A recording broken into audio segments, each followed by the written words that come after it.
I felt the coffee hit my chest before I heard my mother laugh. Hot. Black. Deliberate.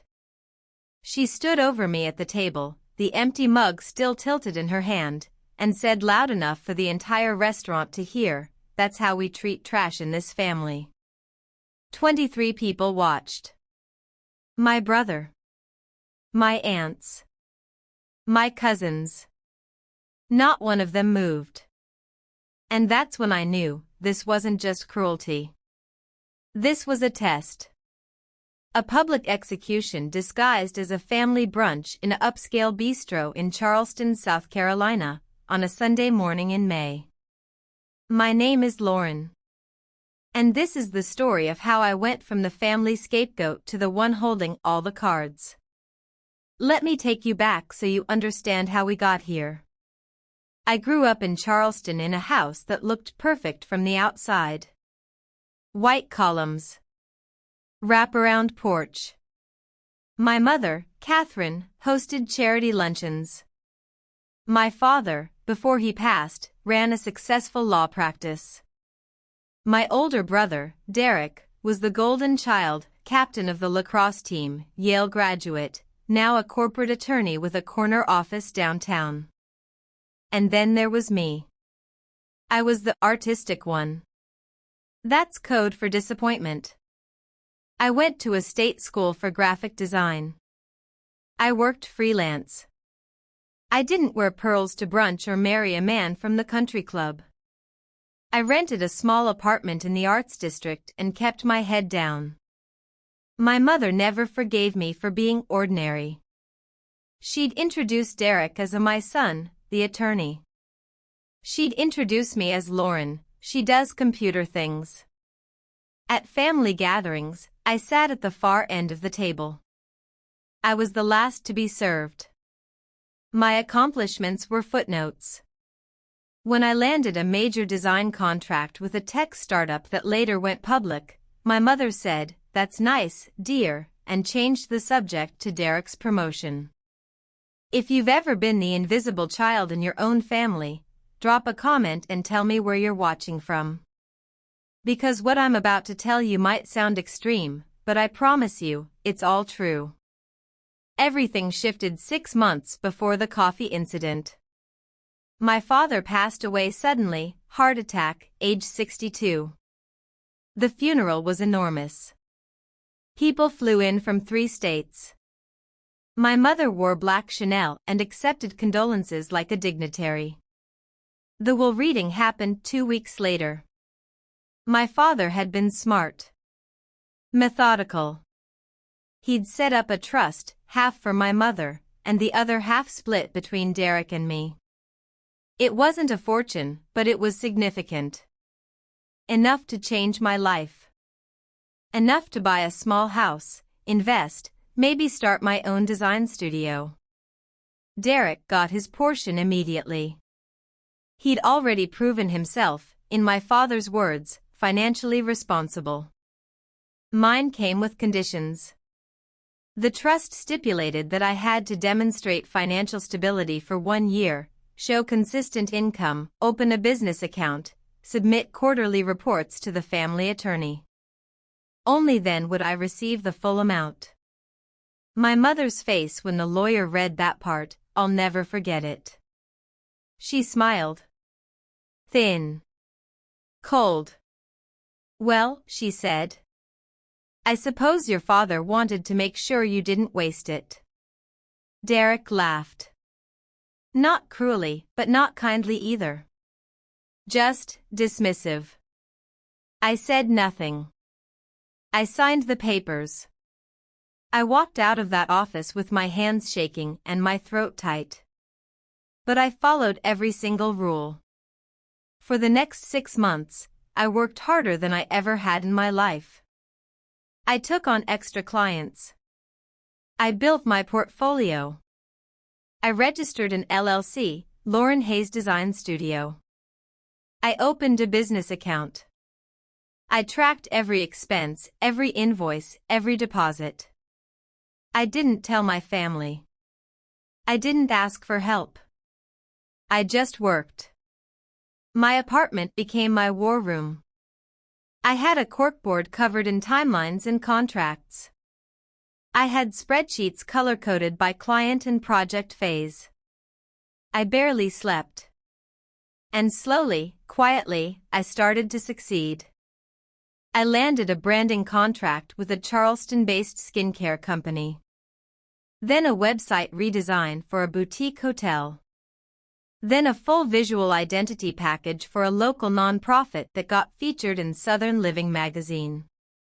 My income tripled. I hit every benchmark my father's trust required. I submitted my quarterly reports on time, with documentation. The family attorney, Mr. Pemberton, sent me a short email after my third report. Impressive work, Lauren. Your father would be proud. I cried when I read that. But I didn't tell my mother. I didn't tell Derek. Because I'd learned a long time ago, if they knew I was winning, they'd find a way to take it from me. Then came the brunch invitation. It arrived in my mailbox on a cream cardstock with my mother's looping handwriting. Family brunch, May 14th, 11 a.m., Magnolia Bistro. Please attend. Important family announcement. I stared at it for a long time. Important announcement. That could mean anything. But the timing felt deliberate. My one-year trust period was ending in 2 weeks. I almost didn't go. But something in me, some stubborn, foolish part, thought maybe this was it. Maybe my mother had seen my reports. Maybe she'd softened. Maybe, for once, I'd be acknowledged. So I put on a sundress. I drove downtown. I walked into Magnolia Bistro with my shoulders back and my heart cautiously open. The entire family was already seated. Derek and his wife, Amanda. My aunts Carol and Diane. My cousins. My mother at the head of the table, dressed in ivory silk, smiling like a portrait. There was one empty chair. At the very end. Next to the kitchen door. Lauren, my mother said, not standing. So glad you could make it. If you've ever walked into a room and instantly known you were the punchline, hit that like button. Because I'm about to tell you what happened next, and it's going to make you angry. We ordered. Mimosas came. Shrimp and grits. Eggs Benedict. I sat quietly, making small talk with my cousin Emily, who at least had the decency to ask how my work was going. Then my mother tapped her glass with a fork. I want to thank you all for coming, she said, her voice carrying across the table. I have some wonderful news to share. Everyone leaned in. As you know, we lost my dear husband 6 months ago. It's been a difficult time. But I'm pleased to announce that Derek has been named the executor of the family estate going forward. Derek nodded, modest and proud. And, my mother continued, he and I have decided to consolidate some of the family assets to simplify things. Including the remaining trust distributions. I felt my stomach drop. Lauren, she said, turning to me with that smile, we've reviewed your reports. And while you've made some progress, Derek and I feel it's premature to release the funds. We're going to extend the oversight period another 2 years. Just to be safe. The table went silent. You can't do that, I said. My voice was steady. Quiet. The trust terms are clear. I met every condition. Sweetheart, my mother said, her tone dripping with condescension, this is a family decision. We're protecting you. I don't need protection. I need what's legally mine. Derek leaned forward. Lauren, don't make a scene. I'm not making a scene. I'm stating a fact. My mother's smile disappeared. She stood, picked up her coffee mug, walked around the table slowly, deliberately, until she was standing directly beside me. "You know what your problem is, Lauren," she said softly. "You've always thought you were special. You're not." And then she poured. The coffee hit my chest, my lap, my hands. It was hot but not scalding, just humiliating. "Just enough." I gasped. Stood. Coffee dripped onto the floor. My mother set the mug down on the table. "That's how we treat trash in this family," she said. 23 people. Silent. Staring. I looked at Derek. At Amanda. At my aunts. Not one of them said a word. So I grabbed my purse, walked out of that restaurant with my head high and my dress ruined, and I got in my car. And I made a decision. I didn't cry. I drove home. I took a shower. I changed clothes. And then I called Mr. Pemberton. "Lauren," he said when he answered. "I wasn't expecting to hear from you until your final report." "I need to know something," I said. "Can my mother and Derek extend the trust conditions without my consent?" Silence.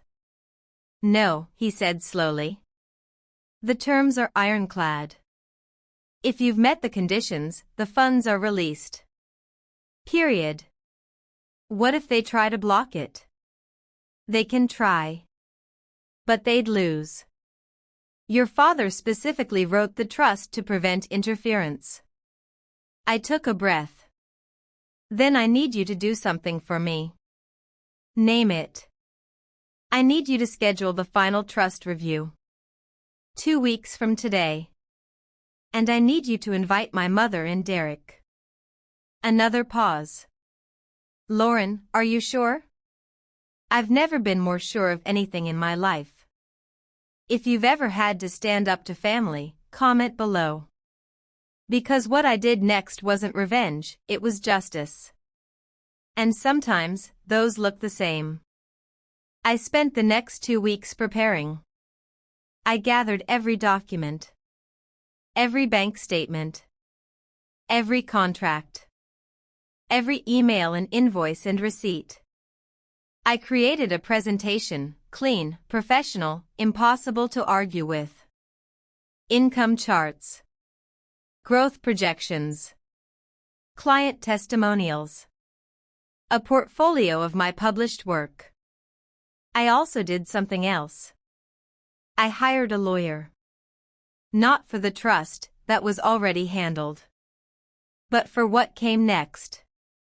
Because here's what I'd discovered. My mother had been pulling money from the estate account. Small amounts. Regular transfers to her personal checking. Technically, as a beneficiary, she was entitled to her half, but she'd been moving funds before the estate was fully settled. And Derek, as the newly appointed executor, had signed off on it. It wasn't illegal. But it was unethical. And more importantly, it was exactly the kind of thing my father would have hated. My lawyer, a sharp woman named Monica Reeves, looked at the documents and whistled. "This won't get them arrested," she said. "But it'll destroy their credibility. Especially if you want to file a formal complaint with the Bar Association about Derek's conduct." "I want them to know," I said, "that I'm not trash. I'm not stupid. And I'm not going away." Monica smiled. "Then let's make sure they hear you loud and clear." The meeting was scheduled for 10 a.m. on a Thursday at Mr. Pemberton's office. I arrived early. I wore a gray blazer and black slacks, professional, composed. I carried a leather portfolio and a thumb drive with backups of everything. My mother and Derek arrived 10 minutes late. Catherine wore a cream pantsuit and oversized sunglasses. Derek wore a suit, looking annoyed, like this was an inconvenience. Mr. Pemberton greeted us in his conference room. Mahogany table. Tall windows overlooking the harbor. "Thank you all for coming," he said. "This is the final review of Lauren's trust compliance. Lauren, if you'd like to present your documentation." I stood. I connected my laptop to the screen on the wall. And I walked them through everything. 6 months of work. Revenue totals. Growth percentages. Published projects. Letters of recommendation from clients. My mother sat stone-faced. Derek checked his phone. "As you can see," I said, "I've exceeded every requirement. My income is stable. My business is profitable. I've met the terms of the trust." Mr. Pemberton nodded. "I concur. The trust funds will be released to Lauren effective immediately." "Wait," my mother said. "I'd like to review these documents independently." "You're welcome to," Mr. Pemberton said. "But it won't change the outcome. The terms are met." Derek leaned back in his chair. "Mom, let it go. She did the work." My mother's jaw tightened. "Fine. There's one more thing," I said. Everyone looked at me. I pulled up a second file. Bank statements. Estate transfer records. Dates and amounts highlighted in yellow. "I've also identified several irregularities in the estate account," I said. "Unauthorized transfers made before the estate was settled. Signed off on by the executor." Derek sat up. "What are you talking about?" "I'm talking about the $16,000 moved from the estate account to my mother's personal checking in the 3 months after Dad's death. Before probate closed." Mr. Pemberton's face went pale. "Derek, is this accurate?" Derek stammered. "Those were AMOM needed, those were approved expenses." "By whom?" I asked. "Because they're not documented anywhere in the estate filings." Silence. My mother stood. "This is absurd. Lauren, you're making baseless accusations?" "I'm making documented observations," I said. "And I've already shared them with my attorney. If you'd like, we can file a formal complaint with the state bar and have this reviewed officially. Or..." I paused. "Or you can sign this." I slid a piece of paper across the table. It was simple. A 1-page agreement. My mother and Derek would acknowledge the irregularities, return the funds to the estate, and relinquish any future claim to interfere with my portion of the trust. "You don't have to admit wrongdoing," I said. "You just have to stop." My mother stared at the paper like it was a snake. Derek looked at Mr. Pemberton. "Is this legal?" "It's a settlement," Mr. Pemberton said carefully. "And given what Lauren has shown me, I'd advise you to consider it seriously." My mother's hands were shaking. With rage, maybe. Or fear. She picked up the pen. She signed. Derek signed. I took the paper, folded it, and put it in my portfolio. "Thank you," I said. That's all I needed. If you're cheering for me right now, tap that subscribe button. Because this story doesn't end here, but the power shift? That just happened. The funds hit my account 3 days later. I bought a small house in the Arts District. 2 bedrooms. Hardwood floors. A sunroom I converted into a studio. I expanded my business. Hired a part-time assistant. Took on bigger clients. And I cut off contact with my mother and Derek. Not cruelly. Not dramatically. I just stopped showing up. No more family brunches. No more phone calls. No more pretending. My mother tried, at first. She left voicemails. She sent texts. She even showed up at my apartment once, but I didn't answer the door. Derek sent an email 6 weeks later, "Can we talk?" I wrote back, "There's nothing left to say." And I meant it. 3 months after the meeting, I got a call from my cousin Emily. "Have you talked to your mom?" she asked. "No." "Why?"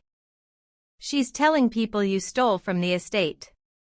That you manipulated the trust. That you're the reason the family's falling apart." I laughed. It wasn't a kind sound. "Let her talk," I said. Anyone who believes her wasn't worth keeping anyway. But Emily surprised me. "I don't believe her," she said. "I was at that brunch. I saw what she did. And I'm sorry I didn't say anything." I was quiet for a moment. "Thank you," I said. "That means more than you know." Emily wasn't the only one. Over the next few months, other family members reached out. Quietly. Privately. They'd heard my mother's version. But they'd also seen the meeting notes. The financial records. The truth. And slowly, the narrative shifted. I wasn't the difficult daughter. I wasn't trash. I was the one who'd survived. Here's what I learned from all of this. Family isn't a free pass to treat you like garbage. Love isn't supposed to humiliate you. It's not supposed to belittle your success or block your future. And sometimes, the kindest thing you can do for yourself is walk away. I didn't destroy my mother's life. I didn't ruin Derek's career. I just stopped letting them control mine. I set boundaries. I enforced them. I built something they couldn't touch. And that was the real revenge. Not the meeting. Not the documents. Not even the money.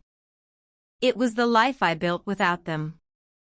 It's been a year since the coffee incident. My business is thriving. I have clients in 4 states. I've been featured in 2 design publications.